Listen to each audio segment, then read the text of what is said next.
Lei 8.429, Improbidade Administrativa, atualizada 2021, artigo 17 a 18-A. Capítulo 5 do Procedimento Administrativo e do Processo Judicial. Artigo 17. A ação para a aplicação das sanções de que trata esta lei será proposta pelo Ministério Público e seguirá o procedimento comum previsto na Lei nº 13.105, de 16 de março de 2015, Código de Processo Civil, salvo o disposto nesta lei. Parágrafo 1º ao 4º revogado. Parágrafo 4º-A. A ação a que se refere o caput deste artigo deverá ser proposta perante o foro do local onde ocorrer o dano ou da pessoa jurídica prejudicada. Parágrafo 5º. A propositura da ação a que se refere o caput deste artigo prevenirá a competência do juízo para todas as ações posteriormente intentadas que possuam a mesma causa de pedir ou o mesmo objeto. Parágrafo 6º. A petição inicial observará o seguinte: inciso 1. Deverá individualizar a conduta do réu e apontar os elementos probatórios mínimos que demonstrem a ocorrência das hipóteses dos artigos 9º, 10 e 11 desta lei e de sua autoria, salvo impossibilidade devidamente fundamentada.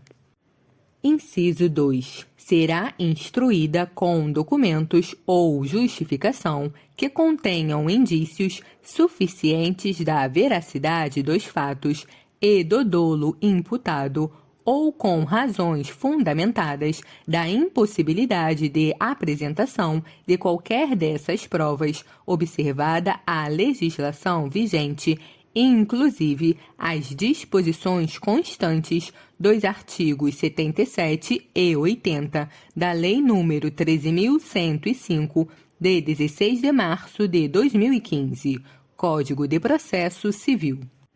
Parágrafo 6º-A. O Ministério Público poderá requerer as tutelas provisórias adequadas e necessárias nos termos dos artigos 294 a 310 da Lei nº 13.105, de 16 de março de 2015, Código de Processo Civil. Parágrafo 6º-B.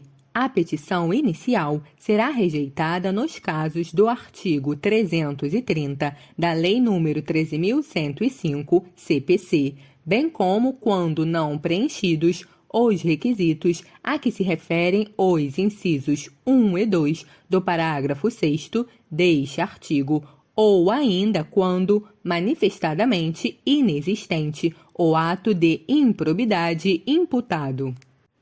Parágrafo 7º. Se a petição inicial estiver em devida forma, o juiz mandará autuá-la e ordenará a citação dos requeridos para que a contestem no prazo comum de 30 dias, iniciado o prazo na forma do artigo 231 da Lei nº 13.105, de 16 de março de 2015, Código de Processo Civil. Parágrafo 8º e 9º revogado. Parágrafo 9º-A. Da decisão que rejeitar questões preliminares suscitadas pelo réu em sua contestação, caberá agravo de instrumento. Parágrafo 10. Revogado. Parágrafo 10-A. Havendo a possibilidade de solução consensual, poderão as partes requerer ao juiz a interrupção do prazo para a contestação por prazo não superior a 90 dias. Parágrafo 10-B. Oferecida a contestação e, se for o caso, ouvido o autor, o juiz. Inciso 1. procederá ao julgamento, conforme o estado do processo, observada a eventual inexistência manifesta do ato de improbidade. Inciso 2. Poderá desmembrar o litisconsórcio com vistas a otimizar a instrução processual. Parágrafo 10-C.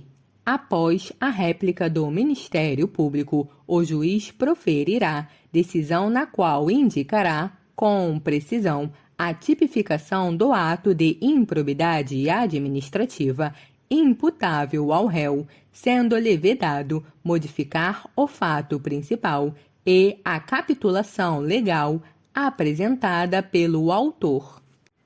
Parágrafo 10-D. Para cada ato de improbidade administrativa, deverá necessariamente ser indicado apenas um tipo dentre aqueles previstos nos artigos 9º, 10 e 11 desta lei. Parágrafo 10-E. Proferida a decisão referida no parágrafo 10-C deste artigo, as partes serão intimadas a especificar as provas que pretendem produzir. Parágrafo 10-F. Será anulada a decisão de mérito total ou parcial da ação de improbidade administrativa que, inciso 1, condenar o requerido por tipo diverso daquele definido na petição inicial. Inciso 2. Condenar o requerido sem a produção das provas por ele tempestivamente especificadas. Parágrafo 11. Em qualquer momento do processo, verificada a inexistência do ato de improbidade, o juiz julgará a demanda improcedente. Parágrafo 12 e 13 revogado. Parágrafo 14. Sem prejuízo da citação dos réus, a pessoa jurídica interessada será intimada para, caso queira, intervir no processo. Parágrafo 15. Se a imputação envolver a desconsideração de pessoa jurídica, serão observadas as regras previstas nos artigos 133, 134, 135, 136 e 137 da Lei nº 13.105, Código de Processo Civil.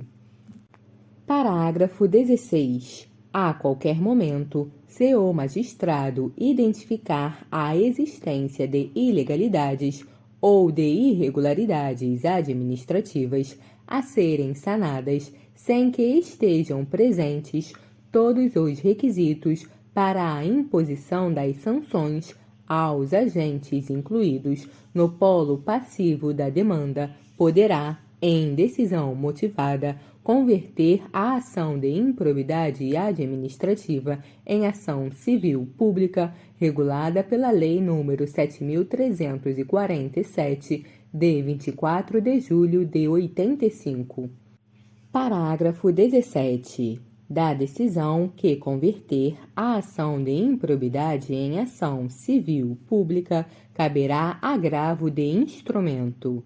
Parágrafo 18. Ao réu será assegurado o direito de ser interrogado sobre os fatos de que trata a ação e a sua recusa ou o seu silêncio não implicarão confissão. Parágrafo 19. Não se aplicam na ação de improbidade administrativa. Inciso 1. A presunção de veracidade dos fatos alegados pelo autor em caso de revelia. Inciso 2. A imposição de ônus da prova ao réu na forma dos parágrafos 1º e 2º do artigo 373 da Lei nº 13.105, de 16 de março de 2015, Código de Processo Civil. Inciso 3. O ajuizamento de mais de uma ação de improbidade administrativa pelo mesmo fato, competindo ao Conselho Nacional do Ministério Público dirimir conflitos de atribuições, entre membros de ministérios públicos distintos. Inciso 4.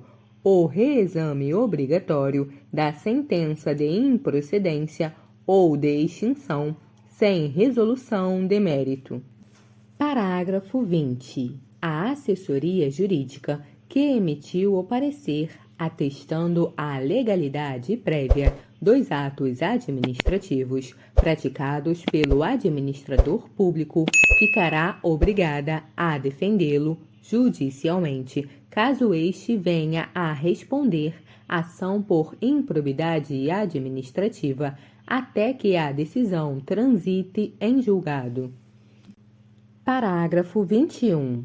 Das decisões interlocutórias, caberá agravo de instrumento, inclusive da decisão que rejeitar questões preliminares suscitadas pelo réu em sua contestação. Artigo 17-A. Vetado. Inciso 1 a 3, vetado. Parágrafo 1º ao 5º, vetado. Artigo 17-B. O Ministério Público poderá, conforme as circunstâncias do caso concreto, celebrar acordo de não persecução civil, desde que dele advenham, ao menos, os seguintes resultados. Inciso 1. O integral ressarcimento do dano. Inciso 2. A reversão à pessoa jurídica lesada da vantagem indevida obtida, ainda que oriunda de agentes privados. Parágrafo 1º. A celebração do acordo a que se refere o caput deste artigo dependerá cumulativamente. Inciso 1. Da oitiva do ente federativo lesado em momento anterior ou posterior à propositura da ação. Inciso 2. De aprovação no prazo de até 60 dias pelo órgão do Ministério Público competente para apreciar as promoções de arquivamento de inquéritos civis, se anterior ao ajuizamento da ação. Inciso 3. De homologação judicial, independentemente de o acordo ocorrer antes ou depois do ajuizamento da ação de improbidade administrativa. Parágrafo 2º. Em qualquer caso, a celebração do acordo a que se refere o caput deste artigo considerará a personalidade do agente, a natureza, as circunstâncias, a gravidade e a repercussão social do ato de improbidade, bem como as vantagens para o interesse público da rápida solução do caso. Parágrafo 3º. Para fins de apuração do valor do dano a ser ressarcido, deverá ser realizada a oitiva do Tribunal de Contas competente, que se manifestará com indicação dos parâmetros utilizados no prazo de 90 dias. Parágrafo 4º. O acordo a que se refere o caput deste artigo poderá ser celebrado no curso da investigação de apuração do ilícito, no curso da ação de improbidade ou no momento da execução da sentença condenatória. Parágrafo 5º. As negociações para a celebração do acordo a que se refere o caput deste artigo ocorrerão entre o Ministério Público, de um lado, e, de outro, o investigado ou demandado e o seu defensor. Parágrafo 6º. O acordo a que se refere o caput deste artigo poderá contemplar a adoção de mecanismos e procedimentos internos de integridade, de auditoria e de incentivo à denúncia de irregularidades e a aplicação efetiva de códigos de ética e de conduta no âmbito da pessoa jurídica, se for o caso, bem como de outras medidas em favor do interesse público e de boas práticas administrativas. Parágrafo 7º. Em caso de descumprimento do acordo a que se refere o caput deste artigo, o investigado ou o demandado ficará impedido de celebrar novo acordo pelo prazo de 5 anos, contado do conhecimento pelo Ministério Público do efetivo descumprimento. Artigo 17-C. A sentença proferida nos processos a que se refere esta lei deverá, além de observar o disposto no artigo 489 da Lei nº 13.105, de 16 de março de 2015, Código de Processo Civil, inciso 1, indicar de modo preciso os fundamentos que demonstram os elementos a que se referem os artigos 9º, 10 e 11 desta lei, que não podem ser presumidos. Inciso 2. Considerar as consequências práticas da decisão, sempre que decidir com base em valores jurídicos abstratos. Inciso 3. Considerar os obstáculos e as dificuldades reais do gestor e as exigências das políticas públicas a seu cargo, sem prejuízo dos direitos dos administrados e das circunstâncias práticas que houverem imposto, limitado ou condicionado a ação do agente. Inciso 4. Considerar, para a aplicação das sanções de forma isolada ou cumulativa, a linha A, os princípios da proporcionalidade e da razoabilidade, a linha B, a natureza, a gravidade e o impacto da infração cometida. A linha C, a extensão do dano causado. A linha D, o proveito patrimonial obtido pelo agente. A linha E, as circunstâncias agravantes ou atenuantes. A linha F, a atuação do agente em minorar os prejuízos e as consequências advindas de sua conduta omissa ou comissiva. A linha G, os antecedentes do agente.